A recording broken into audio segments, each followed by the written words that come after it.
I cannot explain no missed call. Treat the bitches like T-teens and I be Chris Paul. Hopping on the 4 V's when I be pissed off. Like T-Mac on the ride, cause I'm the one I'm about to lift off. Lisa phone the pilot, she gon' eat me like a biscuit. Ducky, life been way too easy for me. 2K has had some features that over time have just slowly faded away. And today we're looking at 10 forgotten things in NBA 2K. Chicken fillet soup face ass. Number 10. At number 10, we have celebrity teams. At one point, you could actually Wait, this came out 3 days ago. play as celebrities in 2K. And no, I'm not talking about My Team rewards or those quick cutscenes that we Nah, get he must have remade the video or back when they something. had a legit He got the same celebrity topic. all-star team. This all started way back in 2K8 when 2K had celebrities like Questlove, Common, and Steve It's 11 minutes. Get it. We lose in another 11 minutes. It's all good. Let's talk about it. Aoki. They were all usable players in the game, but they didn't stop there because in 2K10, that's when they started Honestly, getting some big I names. wish that you could literally I miss when games would just add like Easter eggs and like that for the sake of adding. And let's not do it because other games are doing it. I wish when sports games did it. Now they're not as creative. I'm about to get ready to play Tiger Woods before I go to bed. That game, just look at how the game don't even take itself as serious. We don't have games like, we don't got too many sports games where people trying to take itself serious. What's really ruined sports games for me is the wanting to be as like sim as possible. Even though y'all can't even get the sim right. Bring back the cartoony. play Blacktop with Kanye West. You didn't Bring have to back look the up a childish. Kanye West tutorial because he was actually That's in the terrible. game, and he wasn't the only one. I don't know about you, but thinking about Pitbull in 2K is pretty crazy. Pitbull is nuts. And in 2K11, they also had a big celebrity lineup with names like Drake and Snoop Dogg. And this year, Snoop Dogg wasn't just a player in the game, he also had one of the most memorable songs that year. But in 2K13, that's when they took it to another level. This game had a legit celebrity all-star team with Justin Bieber, Pauly D, Mac Miller, Meek Mill, the list just goes Yo, on Meek and look on. nuts. Putting these dudes up against the actual NBA team just sounds insane. And using the Eurostep glitch with Justin Bieber was just diabolical. But in the most 2K way I be telling you about that 2K13, bro. Listen, matter of fact, we didn't watch this video. This guy, I think he just rehashed one of the topics that he did. But yo, listen, 2K13 was ass, even though you loved it. I'm sorry, I gotta be the bearer of bad news. 2K13 was ass, even though you loved it.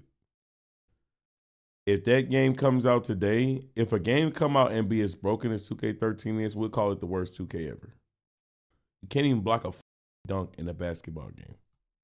The only time they really show up now is in modes like My Team, which leads to things like the celebrity teams being very forgotten. No, it wasn't. Y'all get mad that you can't play paint defense in this 2K.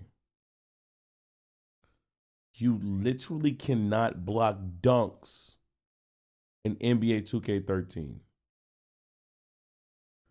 You just ass. No, that game's ass. It was fun. You was a kid.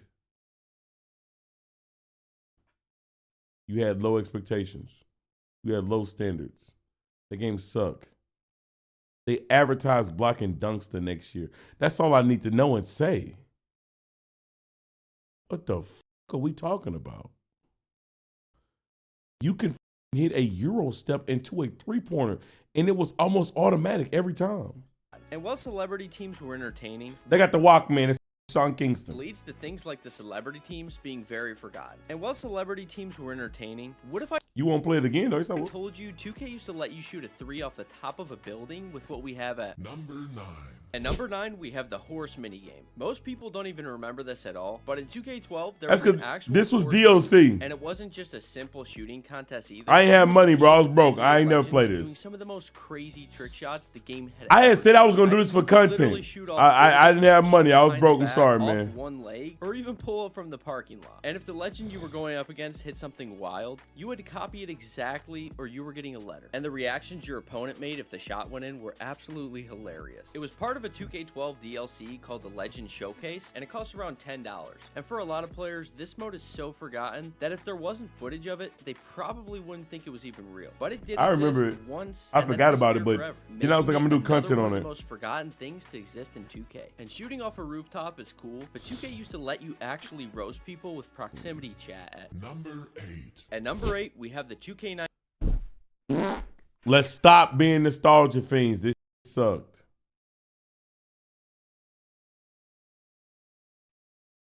This was ass. 19 megaphone. 2K19 had one of the funniest and easily one of the most forgotten features that the neighborhood has ever had, and that was the megaphone. To even get this thing, you had to grind your My Player all the way to 92 overall, and then on top of that, you also had to buy the megaphone in the store. But once You post had what it, you that's mean? You when pulled could it? actually Nah, have some the fun. game deal with Hot that dog damn bun shit. Face ass. Because the second you equipped it, you'd sit down on an amp and everyone around you, they could hear whatever you were saying as they ran by. I haven't taken a shower yet. I've been grinding. I need VC though, man. It made the neighborhood feel alive, almost like a real park where you always hear some dude talking trash from across the court. But honestly, 2K would be a Bro, little no, it did not. Most people never even bought this shit. It was too expensive. Most of us knew this in the game and probably never even see it. No, it did not. You're lying. Who's buying this? That's a whole new build. lot more fun if they had proximity chat in the game in general, because we all know Park could definitely use some more life. The kill switch. Oh, stop. Pull up. Looks good. God. But instead, The niggas in the game couldn't hear that. Part of NBA 2K. And the megaphone was cool, but what if I told you you could use your NBA You get in the game and took it all here. Hey! Hey! Mouse in the house, take that! salary to buy things at. Number 7. At number 7, we have buying animations with your NBA salary. Back in 2K12, your My Player actually had a real salary, and you could spend it on everything you needed. It was pretty simple. Wait a minute, what is he talking about? Go back. Number 7. At number 7, we have buying animations with your NBA salary. Back in 2K12, your My Player actually had a real salary, and you could spend it on everything you needed. It was pretty simple. You just played games, earned money, and used it however you wanted, just like real NBA players do. You could buy skill points to upgrade your guy, new animations, dribble moves, dunk packages, and you could even spend. I'm gonna keep it $150. I do not remember this. This was them beta testing VC because the literal next year they brought VC where you could buy it. I remember you could get animations and shit, like, but I don't remember buying it with your salary. This is the beta test. Because the next 2K13 is the first 2K with VC. And you could not do this in 2K11. 2K11, if I wanted the animation, I just go get it. So 2K12, you buy with your salary. 2K13, you bought it with VC. It on things like legend training camps. Oh, and if your team chemistry was low, you could literally just buy a team dinner with your NBA paycheck. Something players I remember that. all the time. And it made sense too. You're an NBA player, so why wouldn't you use your salary to improve your career? But because this system only existed for one single year, it ends up being one of the most forgotten features 2K's ever had. Because the second 2K introduced VC a year later, the entire salary system just I knew disappeared. And speaking of forgotten things, what we have next is one of the strangest. I mean, but the salary system was fucking ass anyway, but except for 1 year. But this is the problem in every sports games. They need to find something to make me give a fuck about the salary that my player is getting, because why do I care that I got a max contract player that I'm controlling? Features 2K has ever added at. Number 6. At number 6, we have the My Team Black Market. The Black Market was one of the weirdest things I never knew what 2K this has ever was. added, but back in 2K16, to even unlock the Black Market, they made it a challenge. You had to find something called runes. They were tiny symbols hidden on the corner of certain My Team cards. So people would sit there flipping through every single card they owned, zooming in, moving the card around. You can't even just do trying most to of that? find these little symbols. But once you eventually found 5 runes, I mean, but I'm gonna tell you the truth. Everything in this video, you probably can still do in some way, shape, form in the goddamn 2Ks. It's just not as creative as it is anymore. With celebrities, they still got goddamn celebrities that they add in the game now. You can download those celebrities through with their face scans and use them like in blacktop and shit like that. It's just not, again, as creative as it was in the past. Number 9 was this little mode right here, horse. While they don't have a whole dedicated mode where you can do this, you can invite niggas to your blacktop and still play horse and do all these stupid ass games. It's just not, again, not as creative as it used to be. Number 8, this little proximity chat. This was ass. Let's not act like we like that. Number 7, this is just now replaced with VC. And then the black market, I don't know nothing about my team. Don't get it confused, though. Just because I partnered with 2K for real, I'm going to always speak my goddamn mind. I'm not advocating, and I'm not here to say that 2K has not regressed in a lot of ways, because my eyes are open. This company has regressed in a lot of goddamn ways. But at the same time, too, it's nothing in this video that I'm watching that make me be like, damn, they just need that back. if that makes sense. You'd be able to type in a special code based off the ones you had. I'm one of your favorite on Twitch. Hey, bro, I really appreciate you, bro. That's an honor, gang. It wasn't just some normal store. This place had exclusive boxes that were weeks early, and even special cards you couldn't get anywhere else. Like an Amethyst Brian Scalabrine that cost 500,000 MT, or a Diamond Steve Nash that cost 750,000 MT, which is insane. I don't think they can get that motion back. I'm dead ass. Didn't have long because the black market only stayed open for around a It's few too hours. big of a company now, bro. Then you'd have to start the process all over again. They brought it back in 2K17, but most people only remember it for 2K16 because that was the version that made you grind to even get into it. But since 2K17, we haven't seen this again, and that's why it's so forgotten. And locking us out of the pack market is one thing, but what if I told you 2K used to lock you out of the city yet? Let me see how he talks about this. Number 5. At number 5, we have Rookieville. If you do remember this one, you probably wish you didn't. But in 2K, one of the best YouTube videos that I'm like one of the most proud of, we went back to Rookieville like a year later, and that was a really fucking good video. I don't think it performed well. I was just asking people, yo, I think maybe 2 years later, why are you still playing this game? And they was like, bro, I just don't got the money for it. And it was like a little kid. I was like, bro, listen, I'm gonna send you the goddamn money to buy the new game. And like, it was so I had so much fun doing that shit, bro, and chatting with people in the game, but this shit sucks. 21 Next Gen, you literally had to earn the right to even step foot in the brand new city. Before you could even touch a single court, you had to go through something called Rookieville. It was a gated off beginner island, and you had to play until you reached Pro 1. And if you couldn't win enough games, you were stuck there way longer. And it only had got next spots, so you had to rely on other people to even get the game started, which made this super frustrating because you could literally be stuck there for hours before actually getting to the city. It was the first and only time 2K ever made the city locked behind rep. I mean, you could see the city, you just couldn't actually get inside. And the worst part, if you loaded up at the wrong time or got the game months later, you'd be stuck in empty Rookieville lobbies with no one to play with. Yes. So you couldn't even leave if you wanted to. Eventually, 2K removed it entirely, and honestly, most players don't even remember it happened. And if they do, they try to forget it altogether. And while Rookieville locked you out of the city, one thing 2K didn't lock you out of was... Yo, Rookieville was fucking awful, bro. I'm sorry. Like, just dead ass trash. You sit there and like, to try to get out of this shit was so annoying because it took so long to do. Everybody's worrying about their stats. It was like basically based off like how fast you level up, but your level up is based off team grade. And that means I need some of the best stats possible. Everybody in this bitch playing hero ball, trying to get out. It was bad. It was bad. I remember the first time I played, I got sold by a YouTuber named Yodman. Shout out to Yodman, bro. Yodman sold the shit out of me. But he got out of Rookieville. The nigga sold me. She was bad, bro. Then eventually they lowered it, how many games you need to be in there, but then they took it out of complete. That shit was ass. The GM's office at Number 4. At number 4, we have meeting with the GM. There was a time in my career when you actually had some control, and it came from one simple thing, and that was meeting with the GM. Instead of watching a fixed cut, so you got me right. What you mean in Rookieville? Office and make decisions that altered your career. You could compliment your coach to try and build some trust, or if you didn't like him, you see these miserable messages and try and get him fired. I need school supplies. Oh no, what he's doing with this you team. good? I'm not sure you do.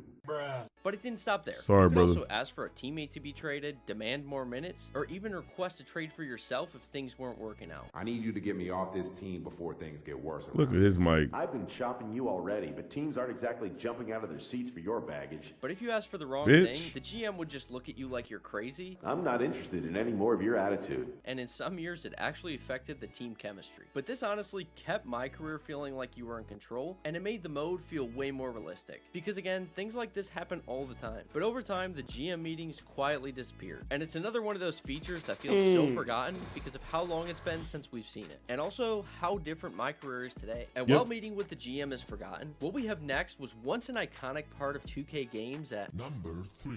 At number 3, we have the 2K Insider. Long before Easily one of the worst features 2K has ever put in my career. Easily. If you were there, you know. If you know, you know. Why they got to tell you right there? The 2K Insider was fucking annoying. I felt like I could not put my fucking controller down and go AFK. Because he tells me, oh man, you being stagnant. Larry Bird wasn't stagnant when he walked in that locker room and said, "Which one of y'all coming in second?" Oh man, you just sitting down. That's a real one. He was saying, "Fuck you." I couldn't put my fucking controller down. This motherfucker keep talking to me. He was dead ass annoying.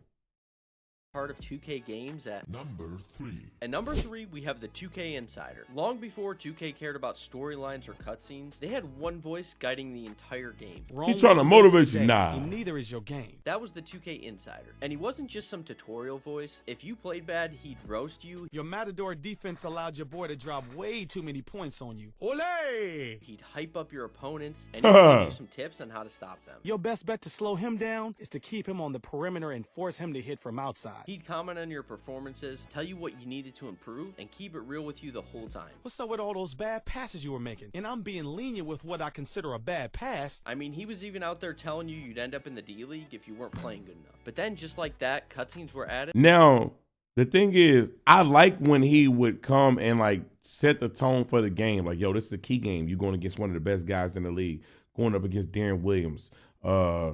Get ready. Him and Booz is a good tandem, whatever. I liked it. But when he kept talking too fucking much, and he was gone. Most likely because the storyline cutscenes kind of took over for him. But for a lot of players, the 2K Insider... Their hairline, man, Braun got his shit together. Braun went to Turkey, man. Braun, matter of fact, nigga, Braun got money. Braun ain't got no motherfucking Turkey. Nigga, Braun got in his car and drove to L.A. And I bet you when that nigga retired, that nigga Braun finna have some crispy shit. Is one of the most memorable things from early 2K games, and newer players probably never even knew it existed, because since 2K14, he's just been another forgotten part of 2K. And while the 2K Insider kept my career interesting, what's even more interesting is how he finna have some locks. If Braun get locks, fuck that, I'm suing him. VC bundles. Back in the older 2K games, VC all right, bro, was what is this video? What is this? Kind of affordable. I mean, actually cheap compared to what we deal with today. It was so cheap that in 2K13, the biggest VC bundle you could even buy was 10,000 VC for. Welcome to the world of microtransactions. What you get 5 years down the road is most likely not going to be what you get in the beginning. Let me tell you about microtransactions and how they get you and how dangerous it is and how it needs to be regulated. First and foremost, what we're going to do is we're going to slowly phase this in. We're going to not have it control every game mode. We're going to act like we are for you. We're going to act like we're your friend. We're going to slowly grab your hand and drag you into a burning house. What we're going to do is, boom, maybe we might not put it in every mode. Let's put it in this mode. Let's put it in a small increment. But then, boom, what we're going to continue to do is, hey, get the T-Mac transplant. Yo, leave it alone, bro. So, boom. Next year, maybe this year is only cosmetic. Next year, it's something that gives you a small, slight boost. It's temporary, not affecting the gameplay too much. And then eventually down the road, everything that they have in this game revolves around microtransactions. But let's be smart about it. Let's not let people know how much money they're spending on the game. Let's create a mythical currency name and give it that, because the human mind cannot decipher how much money I'm fucking spending if it's not tied to an actual dollar value. It's been scientifically proven. All right, so we're gonna call this shit magic bucks. And instead of saying, yo, if you want a max player, it's $300. Let's say, it's only 150 magic bucks. Oh, that ain't bad. Because the last year was 400 magic bucks. So this is what microtransactions are, bro. They slowly, but it's a science behind all they bullshit that they do. Because if I tell you we just put a do-rag in the game and that do-rag costs more in 2K than it costs in real life, you're not going to buy that do-rag. But if you say the do-rag only costs 3,500 VC, you're going to buy that. And let's just not leave it on 2K.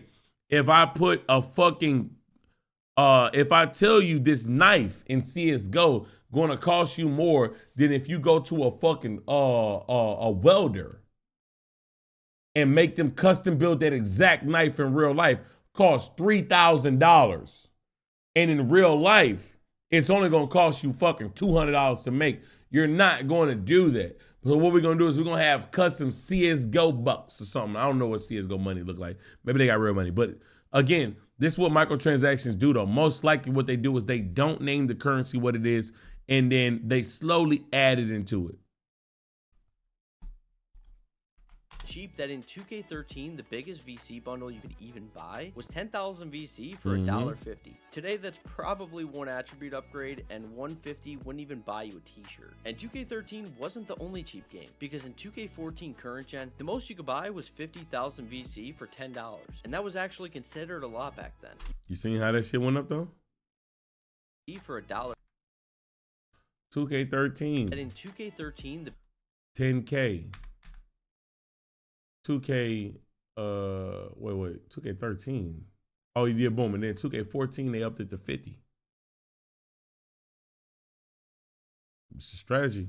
We're gonna nickel and dime it. We're gonna slow drip. PC for $10, and that was actually considered a lot back then. You could upgrade your player for $20 and still have enough to buy clothes and animations. And looking back now, it's crazy how normal. You better not ask 2K for nothing for $20. They might beat the fuck out you. 2K actually did make their game affordable at one point, but over time, prices kept climbing. VC got tied into almost every mode, it's and all because sports we're games so though. used to the prices we see today, most people That's the don't problem. remember Sports games how they good we were, over but because of how monetized bad the prices everything. are now, it's just forgotten. And cheap VC is definitely easy to forget about in today's games, but you rarely hear people even talk about what we have at Number 1. At number 1, we have 24/7 mode. Long before my career was even a thought, 2K had one mode that was just straight grind. That was the 24/7 mode. In 2K4, 2K tried Why did you something just put body completely shape like different. number Your 8? created player actually aged, needed training, and even would get rusty while you weren't on the game. And that's exactly why they named it the 24/7 mode, because you legit had to be playing all the time. It was a system that almost sounds fake, but it was very real. And it's also one for obvious reasons that they've never brought Feel back. good, You would travel look, across let's say the feel US good, to tastes different great, blacktops, unlock shaped like the locations, number 8. faced NBA I'm like, pros, yo. street legends, and even had street ball games where you had certain scoring rules.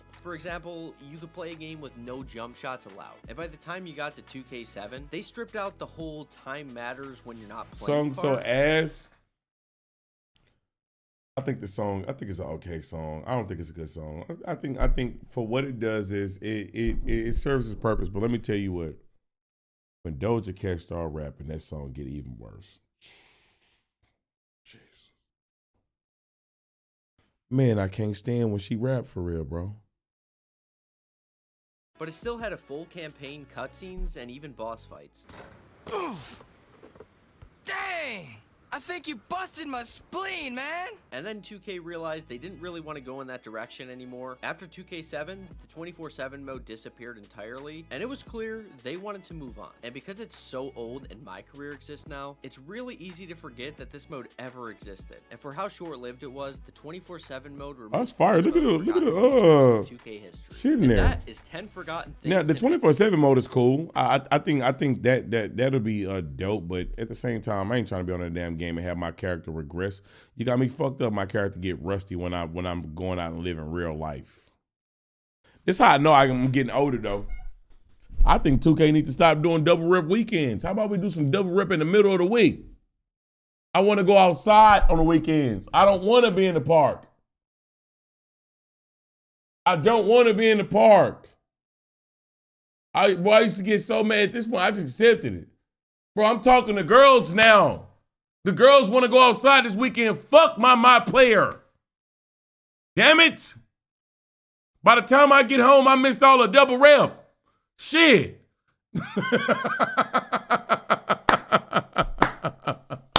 Fuck. I can't tell my dog Dolo said I got a girl. I can't tell my motherfucking girl, say, babe, I can't go out right now. It's Gold Rush. Man, I'm gonna be rushing to find a new one, man. Let's do some double rep in the middle of the week, bro, please. They called him Dolo. Oh shit. Oh, who the fuck was that? Was that Beard? Fuck, I don't know what it was. I'm sorry. Well, yeah, bro. I just seen the pink name. Oh, me? My bad, gang. Nigga called me Dolo. My bad. I don't got a girl. Fuck it, me neither. But shit, let me pretend like I got one. Let me go outside so I can go find one. Shit. I'm trying to go find the love of my life. I got to goddamn worry about MP. Fuck MP, nigga. Well, yeah, that's how I know I'm cooked, though. Okay, if you think I missed any, let me know in the Come comments lay down with below. me. If you enjoyed She wanna stay with me. Top of a penthouse up on the balcony, acting unfaithfully. A Hellcat driver, Mr. One Nighter.